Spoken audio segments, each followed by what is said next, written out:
Good afternoon, guys, and welcome to the podcast. I've got a very special guest for you today, Nicholas, coming out of Oslo, Norway, and he's a marketing and brand specialist. And he's educated, he's worked all over the world, very internationally in Asia, Europe. And I'm really happy to have him and to share his viewpoints and add some value to the listeners. Nicholas, welcome. Yeah, I'm super excited to join you in Texas, even though it's only virtually.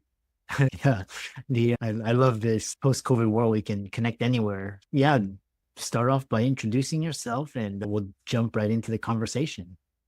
Yeah, thanks for that, Christopher. I'm South African, as some of you might have noticed. I taught Elon Musk all he knows, basically. No, so I grew up in South Africa, did my studies in the UK, came back to South Africa, and was one of the first South African graduates to move up to Nigeria to work in Africa, as we call it, because in South Africa is not really Africa. The rest of Africa is Africa.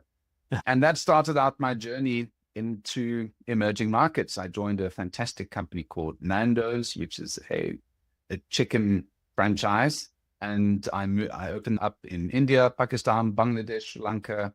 And so I know a lot about chickens. You can ask me about chickens, and specifically flame grilled hairy-peri chicken.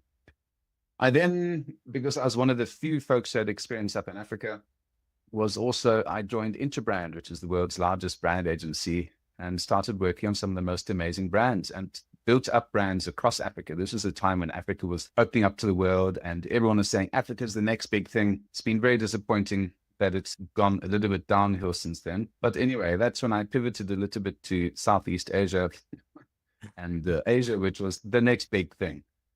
I was head of marketing for NTV and Comedy Central in Africa. So I launched Comedy Central. That was one of the highlights. I can do a little tick there. I've done voiceovers for Comedy Central and a whole bunch of interesting programs.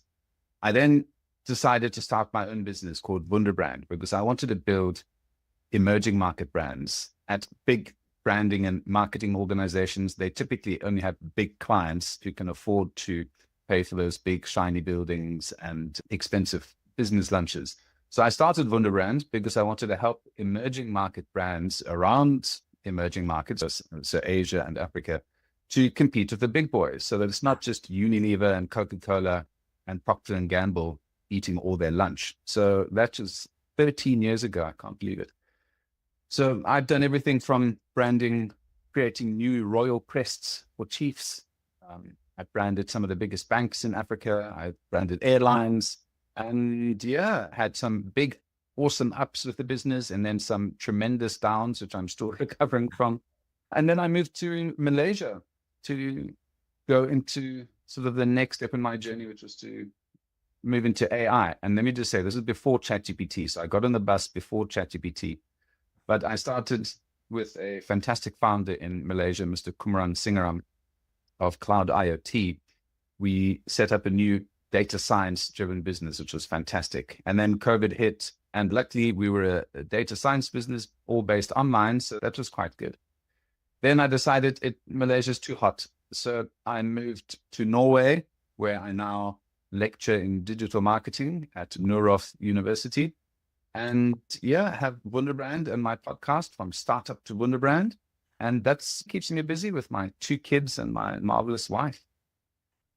Yeah, a really, really fascinating and really great international story. And we'll dive right in. And so one thing that I've really stood out to me during your introduction was just across cultures, and how does branding change, or is it what adaptations or nuances? Is it all the same, just variations on a theme? How do you approach branding in different cultures?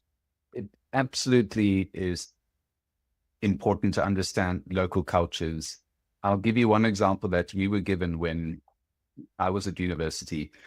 There was a big American brand, and there's a drinks brand called Mellow Yellow, which had a yellow, it was all yellow. And this is during apartheid times in South Africa, they were going to launch this new product in the townships, which is like the equivalent of favelas and so on. and they painted all of these buildings yellow, and they had these yellow cars, which they were going to, which they covered completely, and were going to sell this product through the townships. Unbeknownst to them, the security police and the police in South Africa had completely yellow motor cars. So as soon as these yellow cars came down the road, they chased away their customers versus getting their customers to them. So these are things where you've got to understand the local nuances. It also comes into not just the name. So for example, there are a couple of German products I'm sure you've seen. There's a UK or American brand called Mist, M-I-S-T, which is going to launch in Germany. And Mist in German means crap, basically, or manure.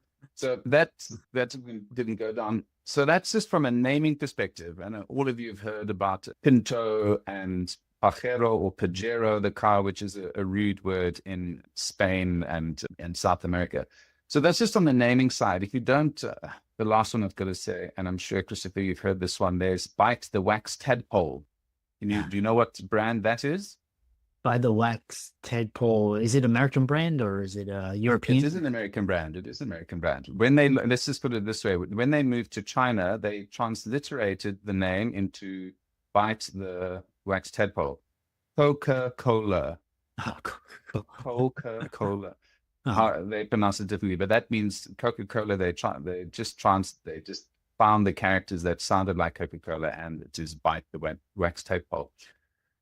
Those are simple examples that are easy to avoid. But when brands go into new countries, sometimes the product has to be adjusted. So if I take Nando's, which is a fantastic plain grilled prairie chicken brand, when they move into new countries, for example, Malaysia, they added rice onto the menu because fries aren't very big in those countries and potatoes are expensive, etc. And rice, it's not mee goreng, but the other one, nasi goreng, and rice is a huge staple in those countries. So they had to add the sides that were more suitable to the local tastes, and they had to add an extra hot of their curry as well, not just a regular heat. So there are things like that. I can give countless examples of how one needs to really understand the country that you're going to and see how your product is going to work in those countries. And another nice example, obviously, is Kit Kat. And I'm sure everyone knows that marvelous green tea Kit Kat that the Japanese came out with. And the Americans never would have had a green tea version. Yeah. Yeah. I really love the humor and just and they were talking about, I was reading this book on just the top brands, and it's always had this play on words like Coca-Cola or like Starbucks. But talk about just challenges in advertising and brand strategy in developing regions. So I've been working in emerging markets for the last 20 years, and there's been a heck of a lot of change in those markets. When I first got to Nigeria, when I got to the airport, I had a fax of the person was going to collect me. Difficult in Nigeria.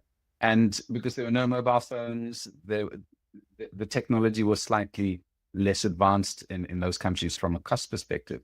Fast forward 10 years and almost everybody had a mobile phone. And there was a whole new industry of people selling mobile phone recharge cards that upended and opened up a whole bunch of opportunities for women in particular to make an income by selling these mobile phone cards. From an advertising perspective, one of the advantages that emerging markets have over traditional markets is that their legacy media wasn't fantastic. So television, radio, newspapers, etc. So they were able to leapfrog directly into digital SMS, which is your text messages, using mobile ads, using things like that. So what happened is that because there were these brand new opportunities to reach millions of new customers, mobile just exploded across emerging markets. And this is in Asia, India, and Africa. Probably the penetration of mobile was quicker in those countries than it was in developed markets. When it comes to some difficulties, the technology that we have in the West is superior in some senses to what they had in these emerging markets that I was in. So It's very easy for you to go and rent a camera or rent lights and rent a studio. Those things weren't possible very often in these countries. So the price was much more expensive. We made a fortune in these countries in the early days because there was nothing. There was no infrastructure. They'd import almost everything. I remember bringing in envelopes and business cards and things like that, that the print quality in those countries was so terrible or not available at all that you made a fortune importing this stuff. And the delivery of these things was almost as expensive as the actual products themselves. So in terms of those, there's some issues there. And then the sophistication level or the conservative nature of a lot of these countries is quite different to what you'll find in the West. In the West, you've got quite an advanced knowledge of marketing. You've been marketed to, and we know what adverts are. We know what these things are. We almost had to start from scratch to say that if you win if there's a competition, you're not guaranteed to win. For example, these are simple things that we understand after years and years of having competitions and sweepstakes and that. So you have to really spell these things out really clearly so that the consumers aren't being screwed. And a lot of people obviously didn't do that. So the sophistication level there, one needs to be quite aware of that. And yeah, let's see if I can think of another nice example there. Yes, I'll take Nigeria, for example. I suppose it's similar to the States where you've got Democrat versus Republican. Just keep that in mind. So the south of Nigeria, you've got a majority Christian country. The north is majority Muslim. So when you're doing an advert, you cannot show somebody in a bikini. You can't show with their shoulders showing and nothing on their head, for example. So we had to be aware of this as Western folks coming into these countries, creating adverts, that you didn't create a riot or didn't drop sales of something because we showed somebody in a bikini or their ankle showing. So those are little subtle things that you had to keep in mind when working in these countries, which was a big shift for me. Yeah.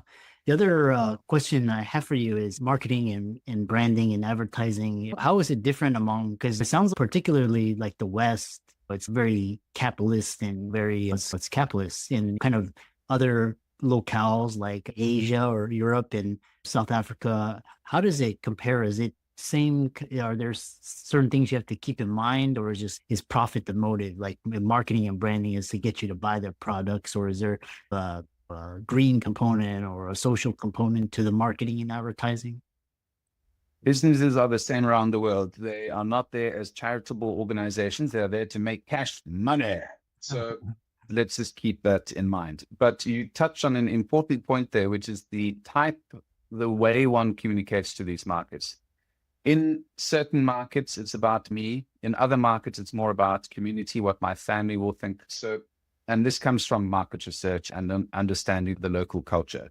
So places like Tanzania are slightly more community-based. So you're not going to say, look at you being so fancy. It's like, this is going to make your society better, make your family proud of you. And the same in certain Asian countries as well. There's less of a me or Western sort of Calvinist outlook in terms of how one has to communicate. So that goes into the communication strategy. Humor also changes when it goes across countries. So some countries love humor, some countries it's too much of a touchy subject. So those are things to keep in mind there, Christopher. Yeah, which kind of moving the conversation along is one thing is talking about digital marketing, and I've only witnessed the evolution of media here. Really, social media is like the big thing, and kind of legacy media is almost on its last leg. How do you see digital marketing evolution over the last 20 years? How has digital marketing landscape changed? What's consistent? What trends should marketers anticipate? Is that all? I mean, if I can answer that, then I can charge much more money for this episode, Chris. So we've got to look at marketing in terms of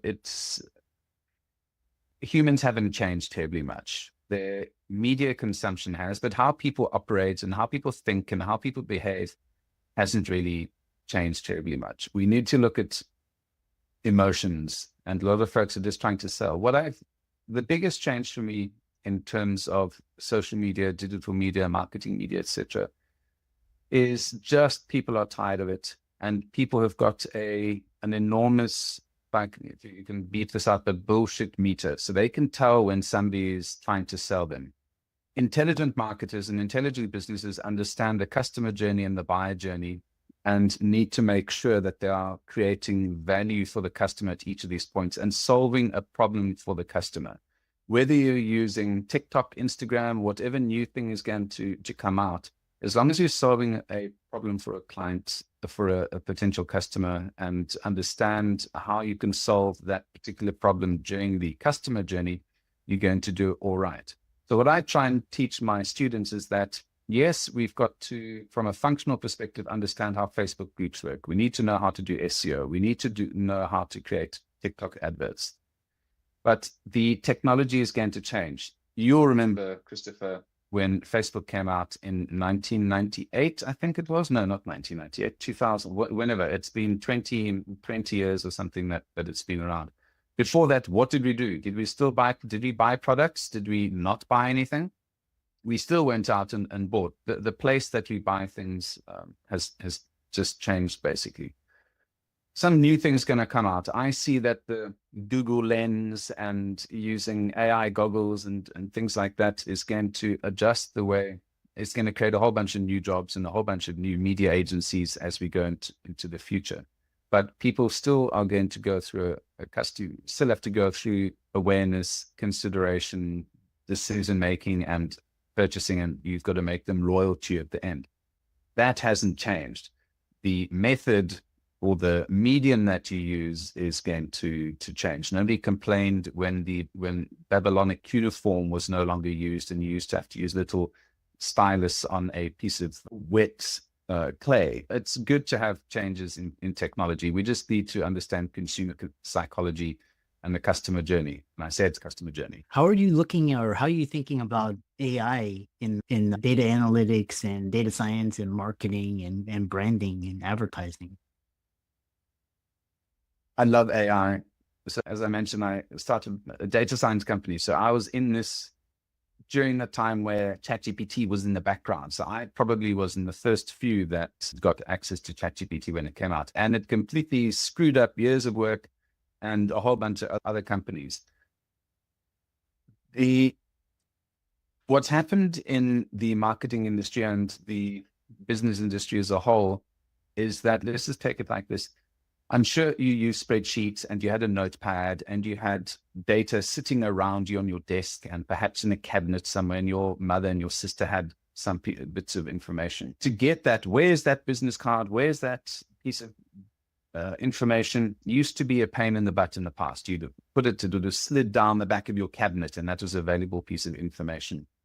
Now what you've got is people have structured their information much better. So now you can get those contact details in 5 different cloud devices. Your data is nicely structured. It is in ones and zeros, and you can do something with it, which is the fantastic thing about it.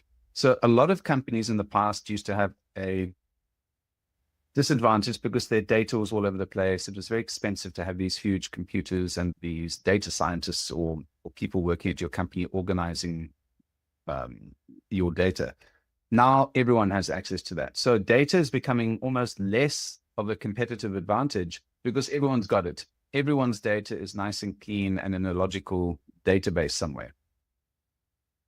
I came up with a concept called creative data science, which is a layer on top of data science. So what this means is that, okay, everyone, all these companies, Unilever, Kimberly-Clark, Procter & Gamble, you name it, all have tons of great information, but so does everyone else. And what creative data science is, okay, we've got this data, everyone has got access to similar types of data. How can we be creative with this? We need creative thinkers to say, okay, we've got this data, we've got to look at it and use it in new ways. So that for me is why, and I think the chap who started, just the chip maker, not Intel, the other one, AMD, anyway, NVIDIA. So he was saying, we don't need any more data scientists. You don't need more people learning code. We need people who are creative and can think, what are we going to do with the stuff that we've got? So Having data is great. It just means that all of the things that were lying around are less cluttered. But now we've got tons of it. What are we going to do with it? Is it clean? How are we going to use this? How can we combine our data with other companies' data? And we've got issues where Apple and Google, you can't track Apple users. Google is now getting sued left and center for sharing, for their cookies following everyone around. So the kind of data we were able to get in the past is not as fresh or as easily available in the future, which means you've got to find new ways of getting data. My last point on this is that there are still ways to use data in ways that can improve your business. And there's a fantastic chap that I interviewed who has a media buying platform that uses 27 months of your purchase of your online data and can get a 22% increase in the value of your marketing spend. And that's purely by using AI. So instead of you doing your own Google ads and things like that, their AI will look at what the best options are. Better than Google, better than Facebook. So there are companies out there that are now turning buttons left and right and improving the quality of data and using their own expertise to generate value out of this data and make companies more money or make them more effective. So there are so many things in this space that we could talk about that are adding value. But do I think it's going to take away people's jobs? No, I think it's going to just add new types of jobs. And it is going to mean that we're going to just get more ads and more stuff, more data. So that's one of the downsides. Yeah, really interesting. How can people find you and follow you and reach out to you and find out more about the work that you're doing? Yeah, the easiest would be to go to wunderbrand.com, WUNDER brand.com. If you want to find my podcast and all of my nice photos of me on podcast, you can go to kuhne.no, KUHNE.no. Yeah, so you're welcome to reach out. Yeah. Yeah, I really love that. And keep up the great work. And all of Nicholas's resources will be in the show notes. And thanks so much for coming on. You're welcome.